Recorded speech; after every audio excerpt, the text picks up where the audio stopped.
د دې ځوان جنسي شهوت ډېر زر راپورته کېږي او بېرته ډېر زر خلاصېږي. د دې ستونزو لاملونه او حل لارې څه ده؟ د ځینې ځوانانو جنسي ځواک ډېر زر راپارېږي او بېرته زر خلاصېږي. هغوی په ځان ښه پوهېږي او ټول د جنسي بېړیتوب له امله شوي دي. دوی که له وخت سره پرهېز وکړي، ناوړه انځورونه په انټرنېټ کې خراب سایټونه او نور پرېږدي او همدارنګه جنسي بېړیتوب لاره پرېږدي، دا ستونزې یې د وخت په تېرېدو سره له منځه ځي.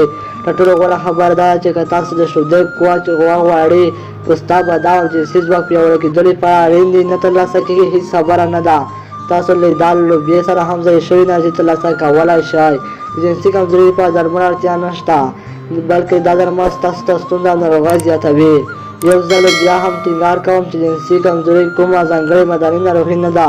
دا یو اروایي غرض ده چې انسان یې باید په خپل کنټرول لارې چاره وسنجوي. داسې ډېر ځوانان د معدې نظام خرابوي یا ډېر قبض ورته پیدا کېږي. د دې سره هم جنسي ځواک کمزوری کېږي. کله کله داسې هم کېږي چې شیطان ترې ایستل زیات کېږي یا جریان ستونزه لري.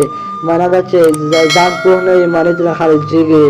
دا هم جنسي ستونزه ده او درملنه شونې ده.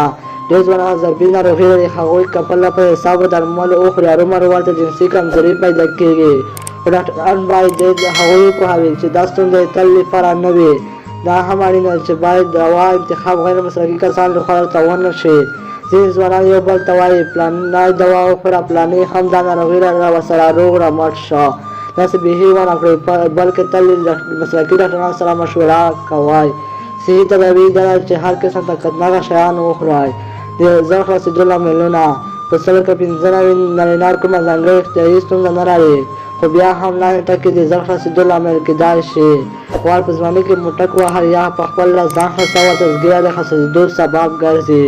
دویم رواني ستونزې. دریم لاندې دواګانو استعمال: شراب، فشار ضد درمل، د معدې درمل، خپګان او تشویش ضد درمل او زړه ناروغي.